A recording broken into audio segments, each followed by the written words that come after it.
The shop's been open for about 6 years, and it's a family-run business. But we do some events, you know, like Greek nights. Those are fun.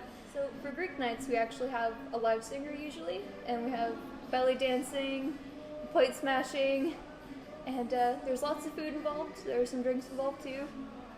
People really just come here to have a good time.